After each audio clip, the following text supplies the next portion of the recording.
So welcome, both of you. I will start, Jack, if I may, by reading the postcard that you sent to your, I guess, colleagues in the office, Linda and Anne.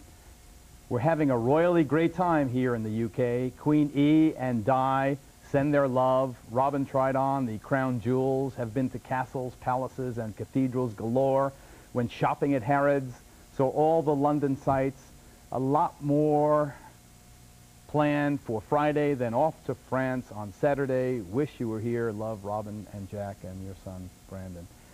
Jack, when you ponder this, the irony of this now, what do you feel?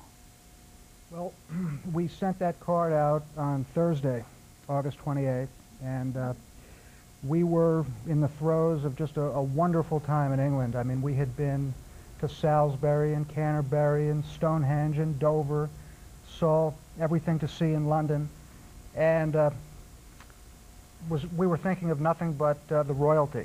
That's what was on our mind, and we were on a real high. And that card was actually received by the secretaries in my office on September 3rd. Again, it was written on August 28th, just a few days before Lady Diana died. So it was, it just brought the entire unreality of the situation and made it more surreal. All right, Robin, take us through it. You were out that evening. You're in a Parisian taxi cab, I understand. Right. Tell us precisely what you saw. Okay.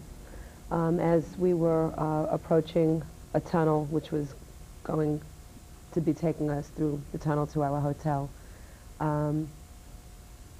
there was a little bit of traffic slowdown as we entered into the tunnel, and up ahead in the opposite direction you can see a light, apparently from a police car. So I tried to calm our very angry driver that we were in traffic, that there must just be an accident, and calm down. He had been driving very fast up until that point and had to slam on his brakes not to get us into an accident. And as we were in this stop-and-go traffic, there was a chaotic scene that we were approaching that we really didn't understand at that point, because there were a lot of people, a lot of photographers, there were some motorcycles, and as we were getting closer to see this car that didn't resemble much of a car, I never saw anything like that in my life. It was smashed into the wall of the tunnel. If it could have gone through the wall, it would have gone through the wall. It was splat on the wall. And there was, I hadn't seen it at that point anybody in the car, except there were many photographers, like half a dozen or so photographers, running around with cameras, taking pictures, and my husband and I couldn't really figure out what was going on. We certainly didn't think there was anybody in the car at that point, because we couldn't imagine people would be taking pictures if there was anybody in the car.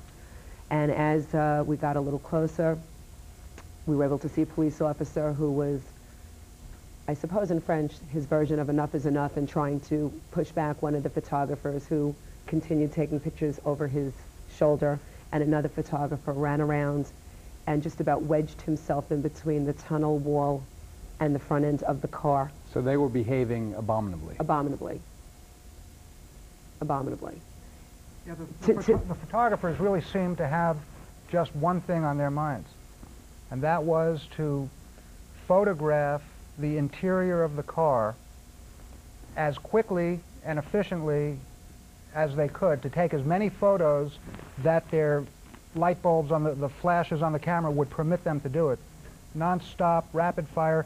I remember seeing literally an explosion of light from the cameras as these photographers would run around and take photographs from every angle that they could inside the car. And it was pretty clear to me, and I'm speculating now, of course, but I would have to believe that these photographers knew exactly who was in that car and the importance of the people in that car.